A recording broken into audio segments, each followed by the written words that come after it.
the funny thing about Amazon, you can talk about a lot of the streaming services, and Amazon has its ups and downs. It has huge downs, but it also has huge ups. It does, yeah. You know, shows like Reacher and shows like The Boys, and there are shows that are actually pretty darn good on Amazon. They seem to really let their creatives, good or bad, do whatever the hell they want.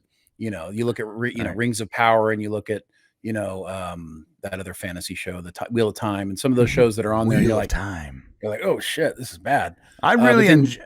Some of their shows are really good, but I would say that it's like for every one really good show, there's like 3 just bloated garbage shows.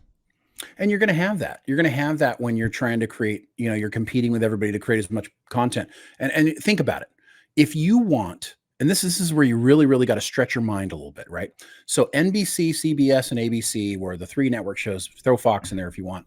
A little bit later, they were all competing for all of your eyes, right? Right. So now you have like 7 to 9 streaming services plus network television. They're all vying for your eyes. And so what's happening is when you got a streaming service, like say Amazon or any of them, right? They're trying to create shows for everybody, but they're also trying to create enough shows to cover everybody.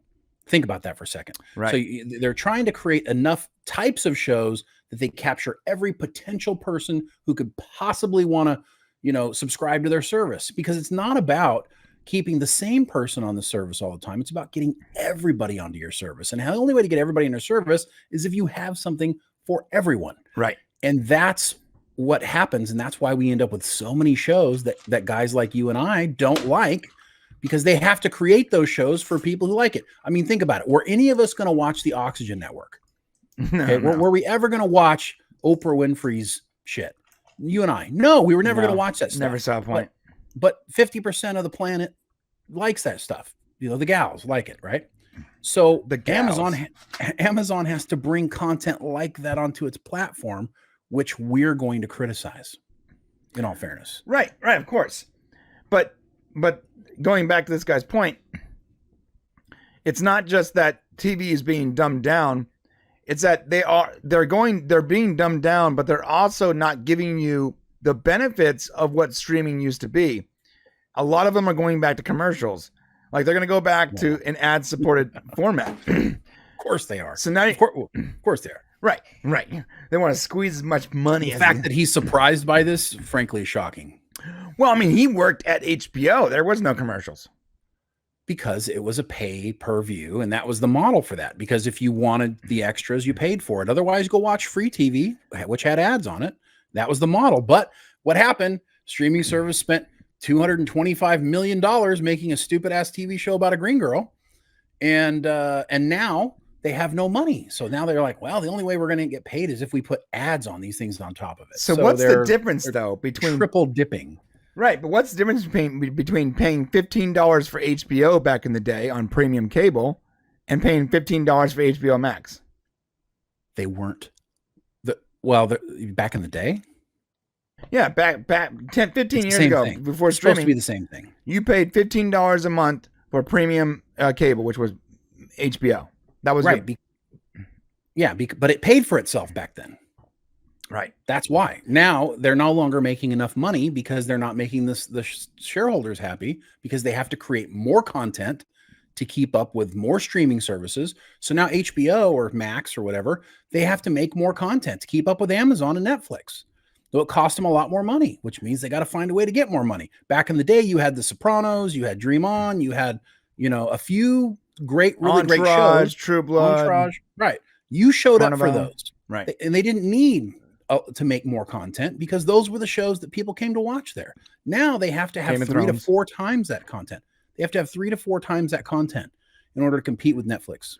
Well, so we're in a content spiral then. It's like literally like a low content spiral. If you had just focused on making high quality content, then you wouldn't have to be continually trying to churn out content in order to keep your people happy.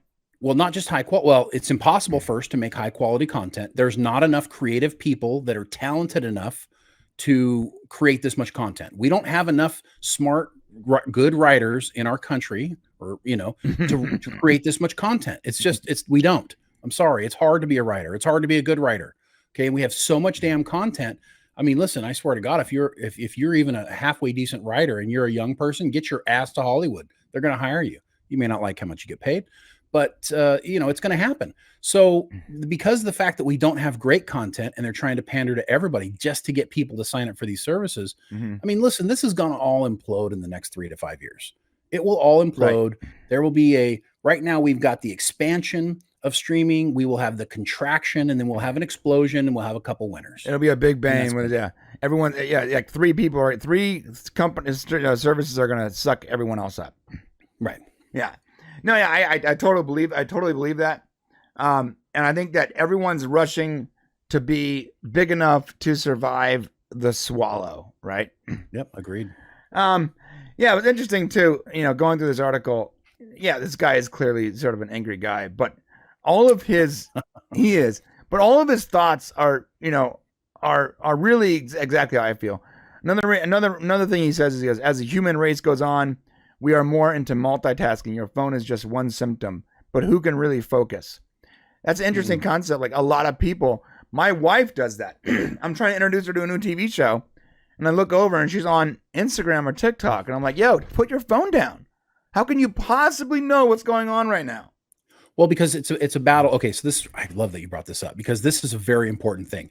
We're all narcissists, ultimately. We all are doing whatever it is that is most important to us at any given moment, right? So if that TV show isn't more important than what's happening on your phone, you're not going to put it down.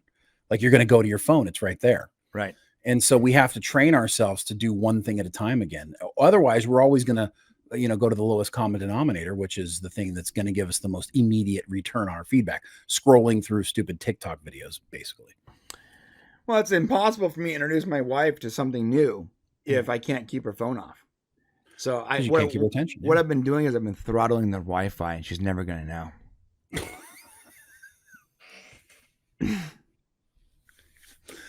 Brian, you could just ask her to put the phone down. I do. She doesn't listen. Oh, well, yeah. Then she doesn't. Then she's just humoring you, and she doesn't really want to watch that TV. Yeah, show. I was trying to show her Barry, and she couldn't get it. Show. She had a hard time getting into it because she's distracted. She's not distracted when she's watching some soap opera or whatever that she's already invested in, already knows the characters. Not. But if you ask her to learn about new characters, it's very difficult. Right. A lot of these shows are trying to, out the gate, they're trying to capture you immediately. So just enough so that you are invested in those characters, just enough so you keep watching. And I'm not saying, like, when I say vapid, I'm not saying that someone's stupid because they watch it. I mean, I get trapped all the time in stupid ass TV shows. Like, my wife will be watching. The Mole came on, right? I don't know if you've seen that show, The Mole. No. Right. And okay, so it's basically like Survivor but intelligent. And so cool. I'm sitting there, I'm eating my dinner, and I happen to be watching the show she's watching for about 15 minutes. And then I was like stuck. I had to find out what was going to happen next. And so it's capable. And honestly, there's some pure out entertainment and enjoyment in watching those shows. It's just that, we need a good balance. And as long as, you can have these, and we've had these dumbass TV shows for a long time, reality TVs, but even, America's Got Talent is once again doing a season of, where each judge picked their favorite performers. We've run out of talent across the globe. They now have to go back and recycle all the talent to make new shows with the same people that already made shows on the show. Well, yeah. So on that note, we also can't go forward with shows like like we talked about before. Star Wars cannot go forward and make new Star Wars. They have to exist within the time frame that's already been established. Recently, I found that tweet that was deleted by Sam Esmail. Found an archive talking about Battlestar Galactica, and he deleted this because, of course, it sounds bad. He said, "BSG fans, this will not be a remake of the amazing series at Ron D. Moore launched, because why mess with perfection? Instead, we'll explore a new story within the mythology while staying true to the spirit of Battlestar. So say we all." That means that it's going to be some kind of prequel or something inside. It's not going to be moving the story forward. They can't move the story forward. Not really, unless you want to put them on a planet. The whole thing about Battlestar, I don't think is a great example of that. I mean, I think you should stick to Star Trek and Star Wars and these franchises but Battlestar is an encapsulated What I'm saying is, story. Because they can't move forward, and if they really want to do more Battlestar Galactica, they should reboot it. They got to reboot it. Yeah, they got to redo it. But they're afraid of that because they're not going to be able to mess with. They're not going to be able to beat. And he says it in the tweet. Why mess with perfection? He's not going to be able to beat Ron D. Moore's Battlestar. But as a creator, why would you? I mean, it would be, can you imagine going and saying, I'm going to go do Lord of the Rings? Like, for real? I mean, give me a break. Right. No, you're not. If you want to go make Lord of the Rings, you're going to fail. And deep inside, you're going to fail. So why would you go and create something? That's how I feel a lot of these. Let's say Star Trek. Even writers in Star Trek feel the same way. Obviously, Terry didn't. But a lot of other Star Trek writers and creators are like, well, we can't. I don't want to make a mistake and move the and put the wrong foot forward. So I got to about making a mistake. I don't think the reason why they don't move forward is because they're afraid of making a mistake. So why not? Because studios don't want to take a risk that you lose the fan base, and they feel like they need to hold on to these member berries. And they need to actually stay inside of a realm where people understand what's already happened, and that will make them happy and want to watch. They don't want to go forward making new content because it's a risk, and we are in a risk-adverse environment when it comes to making new television shows, unless you're on Apple Television. That's weird, though. I swear to God, they should be our sponsor. I mean, I'm going to talk to them. Yeah, but so you're saying Paramount doesn't want to mess with the existing fan base, so it makes Star Trek Discovery, which completely throws out the rule book for existing fan base. No, it's not for the existing fan base. No, they do. They believe they're pandering to the existing fan base and the new fan base. They do. They feel that way by staying in this realm and grabbing Spock and grabbing Kirk and grabbing all these characters. They feel like they're, going to be the most successful that way. Now, if they could easily go forward. They have writers that could go forward and write stories going forward. Right. But they don't want to do it because it's a risk.